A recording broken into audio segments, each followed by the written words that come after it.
Noong May 2026 ay isa na namang bagong screen reader for Android ang nilaunch sa Play Store. Hi guys! Siyempre sinubukan ko muna yung bagong screen reader kaya medyo long overdue na ito. But for today's video ay sisimulan na natin ang pag-explore sa mga settings at mga features nung sinasabi kong bagong screen reader. Bali gagawin natin itong series kaya stay tuned lang kayo sa mga susunod na uploads dahil gagawin ko ito ng playlist para mas madali niyong masundan. So tara! Kung hahanapin natin siya sa Play Store, ang pangalan niya ay Doigor Ekran Okuyuku. D-U-Y-G-O-R Ekran, E-K-R-A-N, tapos Okuyuku, O-K-U-Y-U-C-U. So, kung napansin nyo, pareho siya ni Ferda, na parang, Turkish din kasi yung developer nitong app. So, pero, mas madali siyang tandaan sa Hearsea, H-E-A-R-S-E-E, screen reader. Kung sakaling hindi nyo siya mahanap sa Play Store, ilalagay ko na lang sa comment section yung link niya para matry ninyo. So, medyo mabigat siya compared kay Ferda. Nasa 70 plus MB yata. Pero, mas marami siyang features. So, explore natin. Open button. Open ko lang siya. General. Open navigation door button. By the way, ang nagraran ngayon is yung screen reader na, yung Hearsea screen reader na itong ginagamit ko sa ngayon.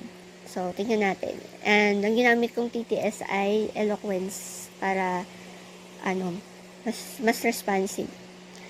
Pero kapag naka Google TTS din naman, kahit pa paano, medyo, rin naman, yung responsiveness niya. So, nagland na tayo dito sa settings, no, screen reader. So, sa upper left niya, yung navigation drawer, dito ka magsiswitch ng pages nung mga settings. So, yun. Kapag natap mo yung navigation drawer niya, ito yung mga pages, yung general. So, nakacheck yun kasi siya yung active page. Tapos, yung iba ay speech, notifications, audio and haptic feedback, focus and controls, radio button. Focus and controls. Typing and braille, radio button. Typing and braille. Uy, mukhang may braille keyboard to. Tools, radio button. And tools. So, ikutan natin. Libutin natin yung mga bawat menu. So, puntahan na natin yung general. Ito yung unang-una kanina. Open navigation door, general. App language, English. So, app language, pwedeng system default, kung ano yung language ng system mo. Pero kung nilagay ko na lang din siya sa English, pwede namang i-change. May mga choices naman yung pag di-double tap mo. Theme, follow system. Tapos yung theme, finalo ko na lang din sa system. Pero nasa sa inyo kung gusto nyo yung gawing dark theme or light or sunod na lang kung ano yung sa system nyo. Accessibility settings. Open the system accessibility settings. Tapos yung accessibility settings, ito pa rin. Pag binuksan natin to, pupunta tayo dun sa accessibility settings ng phone natin para pwede kang mag-run ng ibang screen reader o ito na rin kung sakaling hindi pa ito yung nag-run na screen reader sa'yo, hindi ka pa nakakapag-setup ng shortcut. App info, open the screen reader's details page and Tapos system nandito settings. na rin yung app info. Pwede mo na rin siya puntahan mula din dito sa menu na to ng settings ni Hearsea. Ignore battery optimizations. Ask Android to... Tapos ignore battery optimization para dun sa mga devices na namamatay ang screen reader dahil ino-off ng battery saving. Pwede nyo na dito i-check. Open auto. Ayun, basta may auto start setting siya para kapag nag-restart kaya ng phone ay automatically mag-run na yung screen reader na to, maglo-load na siya at hindi mo na kailangan manually i-turn on. Tapos, ito na rin yung link niya para kung gusto mong makadirekta ka ng makarating sa Play Store for updates or gusto mo i-share itong app na to. Privacy policy. Tapos, privacy policy niya. Open navigation So, drawer. punta na tayo Button. ulit sa navigation drawer. Member C. Door settings. Checked. Speech. Radio button. Next niya ay speech. Tingnan natin kung ano meron dito. Open speech settings. Text to speech. So, sa speech settings, yung text to speech, ito yung default text to speech na ginagamit nyo sa phone nyo. Default TTS. TTS engine. ETI Eloquence TTS. Pero itong sa TTS engine, ito talaga na yung ginamit ko na parang locally dito sa screen reader na to. Si Eloquence. Pwede rin naman natin gawing si Google TTS or kung ano man yung mga TTS na naka-install sa phone nyo. TTS speaking language. So, TTS speaking language, TTS voice. TTS speaking language. TTS speaking tingnan language. natin. Unfortunately, walang Filipino. So, hayaan na lang natin sa English or Speech yung settings. default lang. TTS voice. So, TTS voice, ang default kasi ni Hearsay ay eSpeak. Kamukha siya ni Prudence na eSpeak, yung parang default voice niya. Pero, pwede kong gumamit ng ibang TTS, gaya nung nabanggit ko kanina. Tone. Inflection. Variation of pitch while speaking. 0 equals monotone. Only supported by the embedded engine. Ayan, ito naman yung Heat. Tone. Inflection. inflection Variation of pitch nga while lang speaking. ay sa 0 eSpeak equals lang daw 50%. gumagana. So, hindi ko na ito Tone. ginalaw. Inflection. SBI speech rate multiplier. So, Extra pati rate yung factor speech applied rate only to multiplier niya. 21%. SBI Ayan, speech hindi rate ko na rin ginalaw multiplier. yan kasi Slider. sa speak lang daw yung gagana. Audio channel. Media. Itong audio channel, pag ginugot ako Audio ito, channel. Checked. Media. Radio button. media ang nilagay ko. Dito ako medyo puzzled kasi noong una, chinek ko dito is accessibility. Pero kapag pinindot mo yung volume key mo, accessibility setting, accessibility volume lang yung nag-i-increase. Hindi mo magagalaw yung media volume. So, ginawa ko na Not lang, checked. Media. Radio button. nakaset siya sa media. Para pag nag-press ako ng volume key, yung media volume ang nag-a-adjust. Not checked. Ringtone. Radio. Tapos, Checked. pwede ko Audio namang, channel. teka lang, Cancel. Button. cancel ko muna. Speech settings. Ayun. Audio Pwede channel. naman kasi Media. bukod mo dito Dynor speech rate. i-adjust. Teka. 106. Pwede naman siya manually dito i-adjust din yung accessibility volume niya. Wait lang. Dynor speech rate. Dynor speech rate. Kung gusto nyo i-adjust yung bilis ng pagbabasa niya, dito nyo gagawin yun. Open navigation drawer. Button. Tapos, pwede kaya teka, Speed subukan natin 64%. kung Speech 1 speech pitch. Speech settings. napupunta ako lagi sa speech. 100%. Speech pitch. Slider. Speech pitch.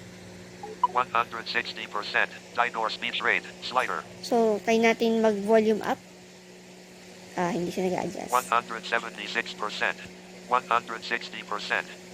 Ayun, it's either mag-swipe up or down ka para ma-adjust yung speech rate or pwede mo rin gamitin yung volume keys para i-adjust. 176%. Ayun. Pwede mo rin gamitin yung volume keys. Pero alam ko may gagawin pa doon sa settings nito. Pero mamaya, papakita ko na lang. 1 speech pitch. Tapos, pwede mo rin adjust yung pitch nung TTS. 100%. Speech pitch. Yan, sa inyo Slider. nang bahala yan. Slider naman yan. Speech volume. Tapos, ito na yung speech volume. 64%. Speech So, volume. ngayon, naka Slider. 64% na siya, pero parang mas mahina siya kaysa sa ibang screen reader na gamit ko. Try natin i-volume. Accessibility volume set to 71%. 71% na yan. So, ganyan lang talaga yata. Ayoko na ito, baka mamaya Display speech output. magulat Off. tayo sa Switch. lakas. Tapos, meron dito, display speech output. Siguro, kung ano yung sinasabi nung screen reader, nakikita mo rin sa screen. So, sa akin, nakaya ko na lang siya naka-off. Hindi ko naman kasi kailangan. Silent speech during voice dictation while you dictate with the keyboard mic. Dynor state. Tapos, itong silent speech during dictation, pwedeng-pwede to kapag nagvo-voice typing tayo, basta naka-on siya. Pag nagvo-voice typing ka, yung boses mo lang maririnig, kumbaga hindi makaka-interrupt yung screen reader para makapag record ng maayos yung sa voice typing. Para yun lang sasabihin mo, yun lang yung maitatype, hindi kasama yung screen reader. Ayan. Keep screen on while speaking. Prevents the screen from turning off during long readings. Tapos ito na yung hindi na matuturn off yung screen mo na habang nagbabasa siya. Kung ang haba-haba ng binabasa mo, hindi yung mapuputol siya dahil ang screen off na. So, yan. Nasa sa inyo na yung kung to turn on or off niya siya. Announce volume changes. Speak the new level each time you... Tapos yung announce volume changes, sasabihin niya rin kung ilang percent yung increase or decrease niya. So, yan. Reading. Heading. Read images. Speak Tapos emoji yung descriptions reading in niya, supported languages. On. Switch. yan, naka-on siya para mabasa yung mga emojis. Speak usage hints. After describing... Tapos yung usage hints, yung mga double tap to select, single tap to select, double tap to, parang ganun. Dito yon yung usage hints. Kung hindi pa kayo sanay, pwede nyo hayaan na naka-on ito. Pero sa akin, maingay siya, kaya in-off ko na lang. Speak container info. Includes info while... Tapos nandito rin yung nagsasabi ng yung kapag nasa list ka or grade, yung nagsasabi ng mga 4 of 12, yung mga ganyan. So, dito yung area na yun din. Always speak number of list items. Speak Yan, count yung for sa all list scrolling of methods. On. number of list items, yan, dito din yun. So, nasa sa inyo na to kung i-turn on ninyo or turn off ninyo. For beginners, recommended talaga na naka-turn on yan. Pero kung masyado kayo naiingayan, pwede nyo i-turn off.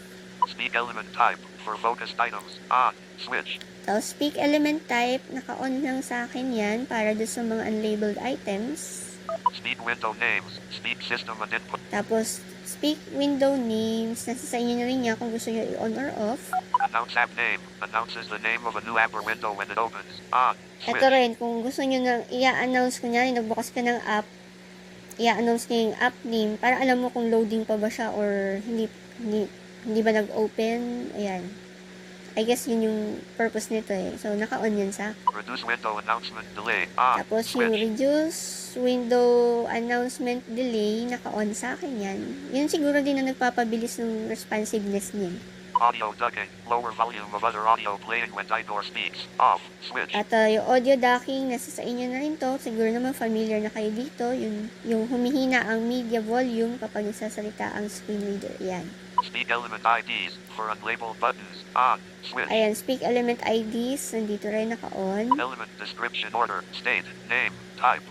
Tapos yung element description order. Ito, basically yung mga usual na nakikita nating settings sa ating mga screen readers. Nandito din siya. Time format. Use device time format. Tapos time format. Syempre, device time format tayo para alam natin kung AM or PM kesa yung parang military time, diba? Use pitch changes. So, dapat Speak yata on yun. time format. Use device time format. Use Mm-mm. pitch changes. Speak deleted letters in a higher pitched voice. On. Switch. So, ito naman yung speech changes ng screen reader kapag nagdi-delete ka ng letter. So, higher pitch siya. Naka-on sa akin. Speak letters with examples. When you select keyboard keys or navigate by character, you'll hear an example Ito naman, along with each yung mga letter. naghahanap Like H, nung yung speak letters by examples, yung H, hotel, I, India. Kapag nagta-type ka or nag-read by letter ka, eto, nandito siya. Pwede nyo siyang i-turn on kung kailangan nyo ng ganun. So, ayan. Speak punctuation and symbols. Some. Speak punctuation and symbols sa akin, some. Hindi ko pa ina-adjust yan. By the way, usually, ano na to eh, okay na to pag in-install mo siya, pero, syempre, kung gusto mong i-customize siya dun sa paraan na mas madali mo siya magagamit o yung nakasanayan mo, eto na yun. Nandito lahat yung mga settings na hinahanap niya, guys. Split long sentences. Splits long announcements and Ito yung split long sentences para hindi naghihingalo si screen reader kapag ang haba-haba na nung binabasa niya. Ayan. Inon ko na lang din yan para naman kung may period, may comma, hihinto naman siya. punctuation pauses. Ayan na, Full, natural. punctuation process. Count repeated symbols. Announces the count of repeated symbols when there are 4. Tapos yung count of repeated symbols kesa paulit-ulit niya sabihin yung exclamation mark.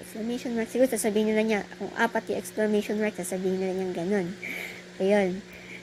Capital letters. Say capital. Tapos capital letter, say capital.